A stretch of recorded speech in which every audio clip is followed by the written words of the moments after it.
Welcome back to the Sports Source. This segment brought to you by our friends at Games and Things. And again, they want to thank folks. A couple weeks ago, they had their 40th anniversary sale. 40 years they've been doing this here in East Tennessee.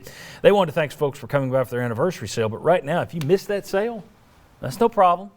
They still have an unbelievable selection of entertainment items, tools, playthings for your home, whether that's a pool table or a dartboard. Big, small, they got it. Arcade games, home theater seating, pub tables, pub stools and bar stools, like the ones we bought from Games and Things that sit on this set today.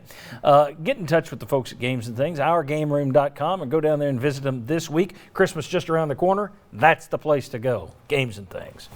Let's take a quick look here at the SEC scoreboard from yesterday. You see 3 asterisks still there. That's Florida, Vanderbilt, Texas A&M. Those are the Vols' remaining opponents. A&M's game was postponed for the second week in a row. I would say that, maybe they'll just not play and they'll be rusty against Tennessee, but that didn't seem to hurt Auburn for more than a quarter. Florida, you just look at it. Florida continues to roll. Vanderbilt gave them a little bit better game than you anticipated, and their freshman quarterback, Ken Seals, set a passing record yesterday for the freshman year at Vanderbilt. So that's not a great sign that Vandy seems to have found a little something here. They're not giving up on the season. You look at Kentucky, who came in here and routed you, and they just got thumped. Arkansas has lost 3 of their last 4 games. Their only win was against Tennessee. I look at this, and my question to you is, what does the around the league look tell you about the Volunteers? I'll be surprised if you say it tells you anything good. Well, no, to me, there's also the concern because Vanderbilt's offense has looked pretty good the last couple of games. They lost to Kentucky 38-35, was it? And they moved the football. Now, it was 38-21 in the fourth quarter, I get that. But Vanderbilt moved the ball. They went down and scored a couple of touchdowns and then tried an onside kick against Kentucky in the last minute. They moved it pretty well against Florida. I know Florida's defense isn't great, but Seals has looked good. They got a couple of decent receivers. They even played yesterday without their best running back. I think Vanderbilt's going to move the football on Tennessee. I think Tennessee's going to have a fight on its hands. I agree. I think it's going to be a tough game. Daniel, what did you take away? I was looking at that, and all I could hear in the back of my head was Josh Ward a few years ago talking about the 4-8 season, saying that, we finally found rock bottom. But, man, at Tennessee, we must be good miners because we keep digging lower. And it's just, you look at that, and you literally look. Vanderbilt is not a guaranteed win. It's not even close. I don't know what Chuck's line is going to be, but it can't be more than 3 points. And it's just, dude, you got to get sad. And you feel bad. And I said it last year after the Georgia State game.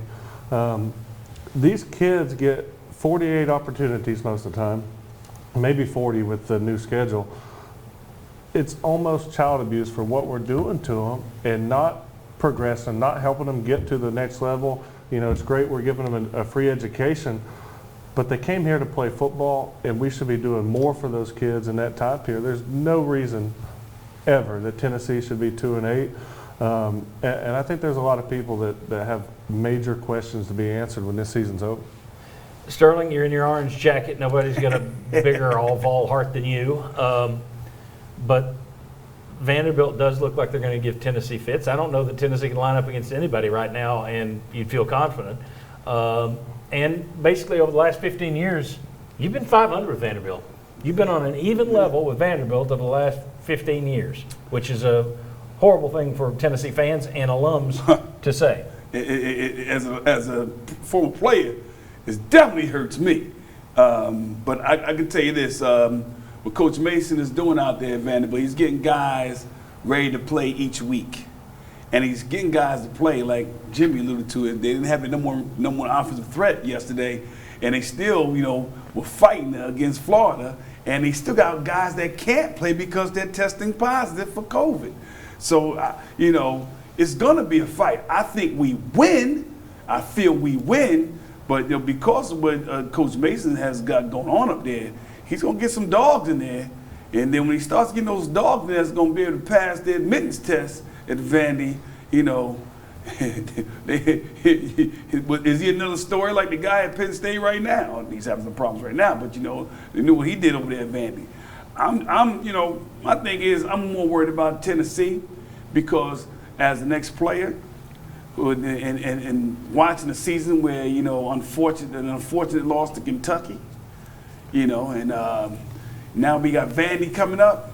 You know, I feel we're going to win. And look here, we got to win, and we got to win, and that's the emotion I have coming up for this Saturday. We got to win.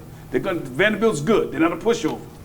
Danny and Jimmy said it, but we got. They're not a pushover. They're not good. There's not a pushover. Hey, look here. I'm not sure if you put Tennessee up against Liberty, we'll go back to the Hughes Freeze thing. I don't think if you put them up against Coastal Carolina and people are going, oh yeah, they're winning because they're not playing anybody.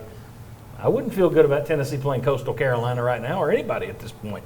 2-8 is very much on the table, which is remarkable. We said last year, the question is, all right, has Pruitt got you to the point where you beat the teams you're supposed to? And you're still having to catch up to the big boys, but you're beating the teams you're supposed to. And that has just gone completely off the table now. Kentucky, Arkansas, you're back to losing to the teams Tennessee traditionally should not lose to. Well, we got 2 VFLs on that staff that I know they're feeling it. So I would love to see how T and Jay gets their guys ready this week, because we're going to need some power and offense to win this game. All right, very good. Tell you what, Sterling, Daniel, you'll be back in our pick segment a little later. We've got a big topic to discuss in terms of Vanderbilt, the quarterback situation. But next, Tennessee basketball. Hey, here's a reason to smile. Tennessee basketball tips off this week.